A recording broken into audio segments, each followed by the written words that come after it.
Hello everyone, hopefully you're having a great day today. Merciless Vaughn here, back with another Bleach Brave Souls video, and in this one we're going to be discussing whether you should summon or skip or the 100 million downloads the Magic Society Obscured Zenith Summons banner, introducing a new Askin, Gazelle, and Asnot. So hopefully you enjoy. If you do, leave a like. If you're new to the channel or you have been here for a while, please consider subscribing and help me get to 500 subscribers. I am very close. Now with all that said, let us go ahead and get started. So, should you summon or skip this banner? Honestly, I do believe that it's totally up to you. I do think the banner does have some value, but if you want to skip it, that's fine too. I mean, the anniversary is only 3 months away. You can pretty much just save for that, honestly. We can talk about the characters a little bit more in detail here. Two of the three units do have the Killer Plus, that being the Gazelle and the, who was it, Asnot? Yeah, they both have the Killer Plus, while Askin, he has two killers. He has the Soul Reaper and a Ranker Killer, but neither of them are the Plus. Asnot here, he's actually a Guild Quest unit. As you can see here, he has the Guild Quest bonuses here. And he's only going to get Flurry Plus 2 in Guild Quest, which, I mean, is okay, but I just don't like getting any, like, extra Flurry or Frenzy, having that locked inside specific content. I just really don't like. So really, him only having Flurry plus 1 outside of Guild Quest honestly isn't too good in my opinion. Flurry or Frenzy plus 1 nowadays, just, I don't think units should have that. But overall, he is pretty good. He does have a boost on his SA2. He does have the Enhancer and Booster skill. So if you need a, what is he? He is a ranged nat. If you need a ranged nat unit for Captain, Killer, Weekend, Guild Quest, Asnot will be great. Gazelle here, she is pretty good. She has a Berserker of 80% bombardment, increased status element chance against Soul Reapers, weakened defense. And the status element spiritual pressure boost, damage to dominated enemies 100%. Yeah, just very, very strong. Has an EX move that has a high chance of inflicting dominate plus on enemies. There's that as well. Then last but not least, we do have the Akin here, who does have two killers. He does have the Poison Plus on all of his abilities. He does have two soul traits here, being Strong Attack Reduction minus 12% and Strong Attack Damage 20%. But he's immune to all status elements. He has the enemies defeated bonuses, mechanic, gimmick, or whatever you want to call it. You can see the bonuses he gets for defeating a certain number of enemies. As you can see, here are his skills here. He does have the Super Speed, Link Slot Potions plus 10, and regular speed. Lean Slime Potions plus 5 here. Status element spiritual pressure boost 80%. Speed droplet drop plus 30%. Increased status element chance against speed attribute enemies. Frenzy plus 2. Damage to poison enemies. Berserkers at 40%, but when you defeat 20 enemies, it will go up to 60%. The enemies defeated bonuses and then what you have in your attainable skills is going to be added on to, you know, what you have in your skills. And actually, if you want to be technical, it's going to be 62% if you want to count the attribute power-up system as well. But overall, yeah, he'll be a great unit. The next epic raid is actually Kenpachi, so him and, you know, actually all three of these units will be great for the epic raid because they'll have killer. So if you want to summon on this banner and just farm the epic raid that's coming up next month, that'll be cool too. Here's the banner. It's honestly not a bad banner. I do think this is one of the best banners that we have gotten in a long time. You have some 1000-year Blood War units on here. You have the last year's swimsuit units on here, which is pretty good. You can't go wrong with those. Those are seasonal units, so they don't come back all too often. Some other 1000-year Blood War units and some quite older ones. So honestly, if you do something on this banner, it's not a bad deal. Me personally, I don't have anybody in that entire first row, so I do plan on summoning. So hopefully I, you know, just pull some units I don't have and get some orbs back. It is 51 steps, which is a lot. At steps 5, 10, 15, 20, 30, 35, 40, 45, you are guaranteed one 5-star character. And at steps 25 and 50, you do get to choose a 5-star character ticket. The 25th step is you get to choose between one of the 3 characters. The 50 step ticket is the 3 new characters and like all the other 1000-year Blood War characters that came out, if I'm not mistaken. We can take a look at it very quickly.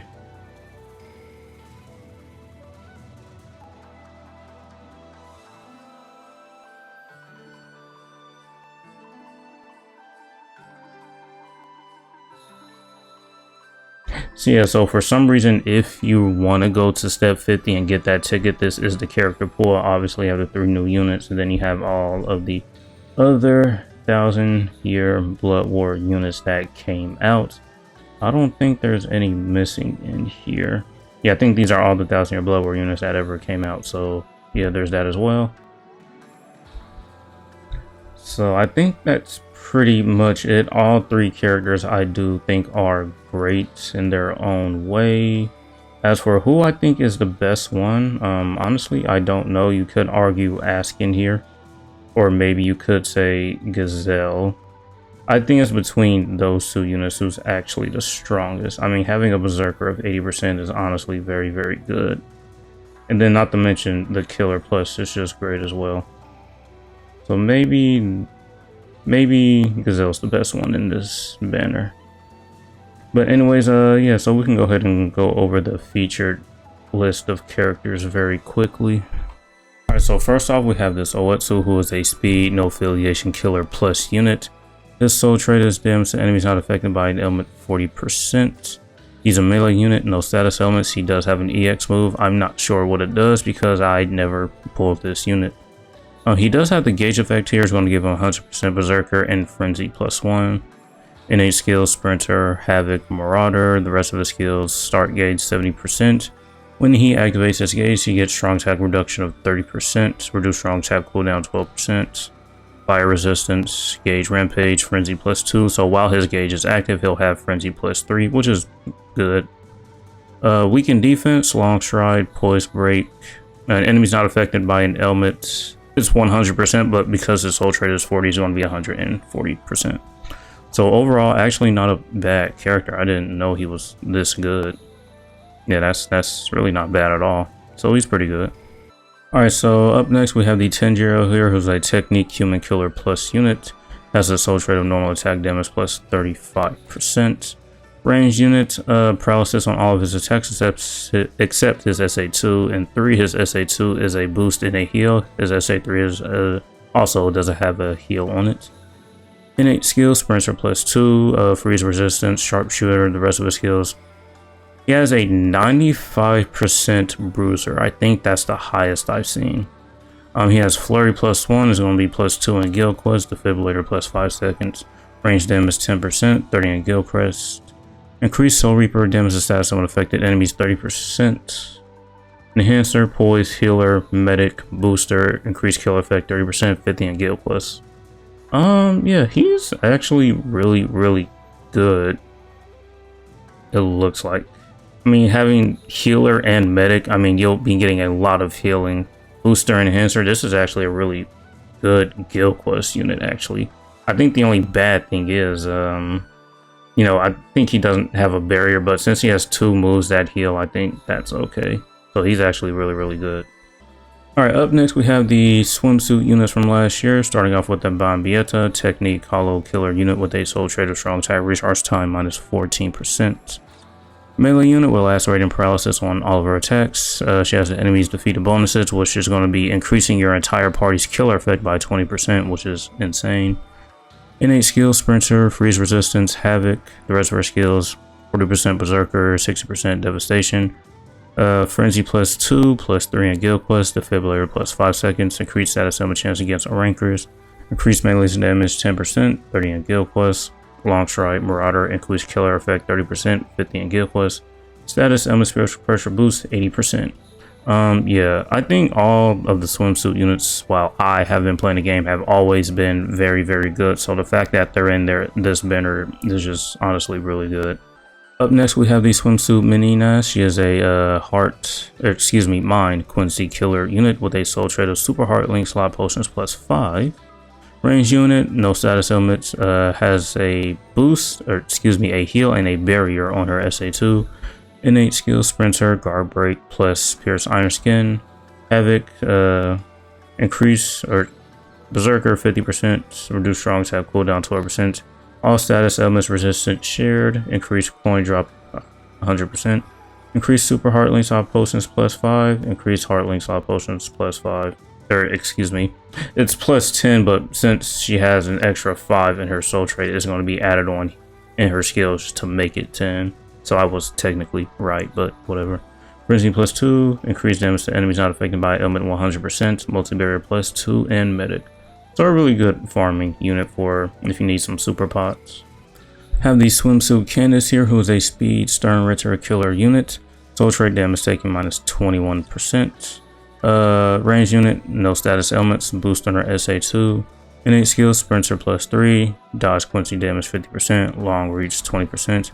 Increased speed attribute, character normal attack damage 20%, bruiser 80%, weaken resistance 100%, flurry plus 1, plus 2 in guild quest, increased range damage 10%, 30 in guild quest, enhancer, poise, sharpshooter booster, increased killer effect 30%, 50 in guild quest.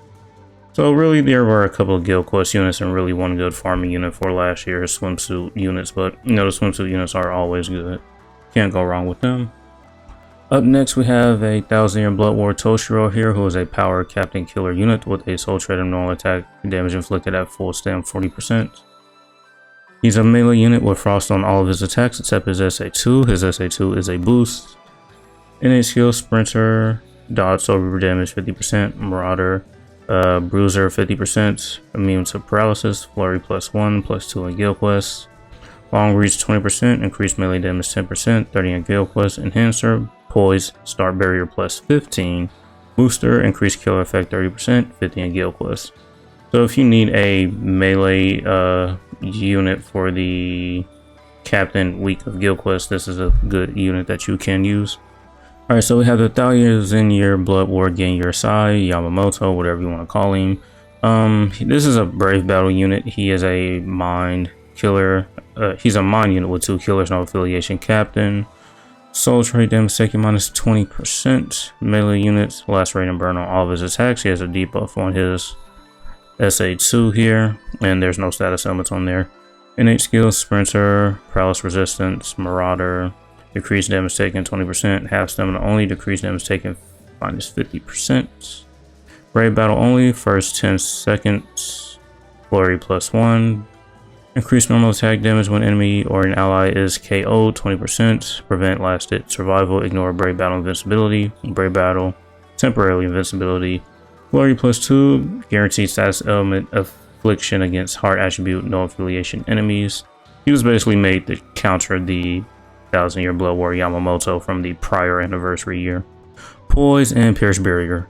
This guy's kind of aged out because of the new Brave Battle Mila Rose that came out. She basically has a skill which pretty much just negates his SA2, and you know, since he does have well, he doesn't have persistence, but she also has the new persistence breaker skill. So he's kind of been countered pretty hard, but if you have some dukes on him, he's still pretty usable.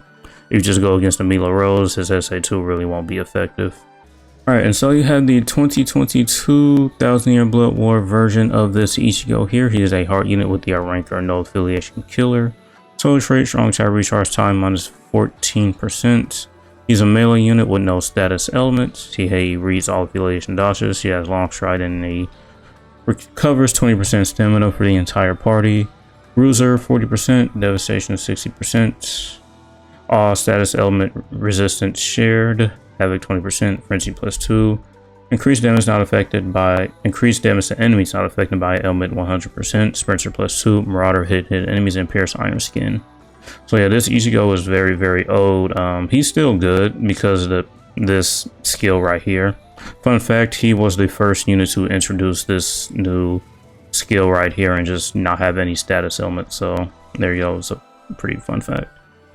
Alright, so that's pretty much it. We went over the 3 new units. We went over the featured character list to see if they're good or not, and we also went over the banner. Yeah, honestly, I mean, you can't go wrong summoning on this banner. Everybody here is good. I think the only loser, well, let me not say loser, the only character that's probably not all that good in my opinion is this Yamamoto. As I mentioned earlier, the Mila Rose does kind of counter him pretty hard. And even if he did have persistence, I mean, the persistence breaker skill that the Mila Rose introduced basically would have, you know, taken him out. But other than that, everybody here is still pretty great. Even this Ichigo, I do have him max percented, and I use him somewhat often, and he still performs great. So that's going to be it for this one. Hopefully you guys enjoyed. Thank you for watching. And as usual, until next time.